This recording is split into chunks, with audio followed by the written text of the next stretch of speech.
Assalamualaikum warahmatullahi wabarakatuh. Alhamdulillahirabbil alamin wa bihi nasta'in wa ala umuri dunya waddin. Wassalatu wassalamu alal asyrafil anbiya wal mursalin amma ba'du.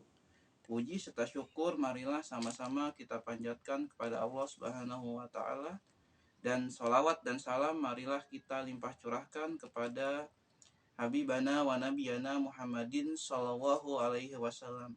Senang sekali pada kesempatan hari ini kita masih bisa bertemu melalui sarana YouTube untuk membahas satu tema, yaitu Islam dan toleransi antar umat beragama. Toleransi merupakan hal yang sangat penting dalam kehidupan manusia. Toleransi berasal dari bahasa Latin yang memiliki arti sabar dan menahan diri. Sedangkan menurut istilah, toleransi adalah sikap saling menghormati antar individu maupun kelompok dalam kehidupan sosial bermasyarakat. Islam telah mengatur tata cara toleransi. Allah Subhanahu wa taala di dalam Al-Qur'an telah menurunkan satu surat, yaitu surat Al-Kafirun. Surat yang berada di nomor 109, terdiri atas 6 ayat dan termasuk golongan surat Makiyah. Allah Subhanahu wa taala menurunkan surat Al-Kafirun sebagai penguat bagi Rasulullah Shallallahu alaihi wasallam atas penolakan yang Rasulullah lakukan kepada penawaran yang dilakukan oleh orang-orang kafir. Dakwah Rasulullah Shallallahu alaihi wasallam semakin lama semakin menemui keberhasilan. Orang-orang di sekitar Rasulullah Shallallahu alaihi wasallam masuk Islam, sehingga mereka dikenal dengan julukan as-sabiqunal awwalun, yaitu orang-orang yang pertama kali masuk Islam. Hal tersebut membuat orang-orang kafir mencari cara bagaimana caranya untuk menghentikan dakwah Rasulullah Shallallahu alaihi wasallam. Akhirnya mereka melakukan negosiasi dan penawaran kepada Rasulullah Shallallahu alaihi wasallam melalui 2 tahap. Tahapan pertama, mereka menawarkan 3 hal kepada Rasulullah, yaitu harta, tahta, dan wanita. Namun hal tersebut ditolak oleh Rasulullah Shallallahu alaihi wasallam. Lalu mereka mengajukan negosiasi tahap 2, yaitu mereka menawarkan saling bergantian dalam hal beribadah, yaitu 1 tahun Rasulullah dan pengikutnya menyembah Tuhan mereka, sedangkan 1 tahun berikutnya mereka menyembah Tuhan dari Rasulullah Shallallahu alaihi wasallam. Namun hal tersebut langsung dibantah oleh Allah dengan turunnya surat Al-Kafirun. Qul ya ayyuhal kafirun la a'budu ma ta'budun wa la antum 'abiduna ma a'bud wa la ana 'abidum ma 'abattum wa la antum 'abiduna ma a'bud lakum dinukum waliyadin. Katakanlah, hei orang-orang kafir, aku tidak menyembah apa yang kamu sembah, dan kamu bukan penyembah apa yang aku sembah. Dan aku tidak pernah menjadi penyembah apa yang kamu sembah, dan kamu tidak pernah menjadi penyembah apa yang aku sembah. Untukmu agamamu dan untukku agamaku. Islam juga telah mengatur tata cara bertoleransi dan bertetangga dengan non-muslim, yaitu ada 3 hal, yaitu tetap berbuat baik kepada mereka selama mereka itu tidak menyakiti, menyerang, dan memusuhi kita. Lalu yang kedua, sabar dengan sikap mereka. Lalu yang ketiga, tidak menyakiti mereka tanpa hak.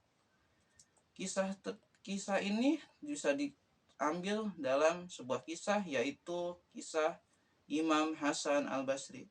Diceritakan bahwa Imam Hasan Al-Basri tinggal di sebuah daerah dan tinggal di suatu rumah susun sederhana, yang kebetulan di atas rumahnya tersebut tinggal seorang tetangga yang non-muslim. Kebetulan tanpa disadari, kamar mandi dari tetangga non-muslim tersebut rusak dan bocor, sehingga airnya menetes ke kamar Hasan Al-Basri. Hasan Al-Basri lalu mengambil wadah dan menampung air tersebut. Dan Hasan Al-Basri melakukan hal tersebut dalam waktu yang lama. Pada suatu ketika Hasan Al-Basri sakit, Lalu tetangga yang non-muslim tersebut menjenguk Hasan al-Basri. Betapa kagetnya tetangga tersebut ketika melihat ada wadah yang berisi air di kamar Hasan al-Basri. Tetangga tersebut bertanya, wadah apa yang isinya air tersebut, wahai Imam Hasan al-Basri? Imam Hasan al-Basri menjawab, wadah itu jatuh dari atas rumahku. Lalu tetangga tersebut bertanya lagi, dari kapan kau melakukan ini? Lalu Hasan al-Basri menjawab, sejak 20 tahun yang lalu. Tetangga tersebut kagum dengan kepribadian Hasan al-Basri yang tetap menjaga persatuan dan tetap berinteraksi dengannya walaupun Hasan al-Basri tahu bahwa ada yang salah pada diri seorang tetangga non-muslim tersebut. Lalu karena hidayah dari Allah Subhanahu wa taala, qadarullah, tetangga yang non-muslim tersebut akhirnya memeluk Islam atas perantara dari Imam Hasan al-Basri. Lalu yang ketiga yaitu tidak menyakiti non-muslim atau orang-orang kafir tanpa hak. Karena Rasulullah Shallallahu Alaihi Wasallam bersabda, berhati-hatilah kalian dengan doa orang yang terzolimi, karena doa orang yang terzolimi itu pasti diijabah, walaupun orang yang terzolimi itu kafir. Allah Subhanahu wa taala juga tidak melarang kita sebagai umat Islam untuk bertoleransi, menghormati, dan bersosialisasi dengan mereka. Allah Subhanahu wa taala menyatakan dalam sebuah firman-Nya, aku tidak melarang kalian untuk hidup bertetangga, dan aku tidak melarang kalian untuk berbuat baik kepada non-muslim, kepada orang-orang kafir, selama mereka tidak menyakiti dan tidak menyakiti, mengusir kalian dan memerangi kalian. Kesimpulannya yaitu, satu, jangan campur adukan ajaran Islam dengan ajaran agama lainnya.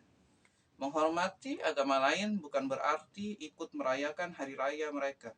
Namun menghormati agama lain yaitu memberikan ruang dan kebebasan bagi mereka ketika mereka merayakan hari raya keagamaan mereka. Lalu yang kedua yaitu, mari kita selalu berusaha untuk selalu berbuat baik dan tidak menyakiti orang-orang kafir tersebut tanpa hak.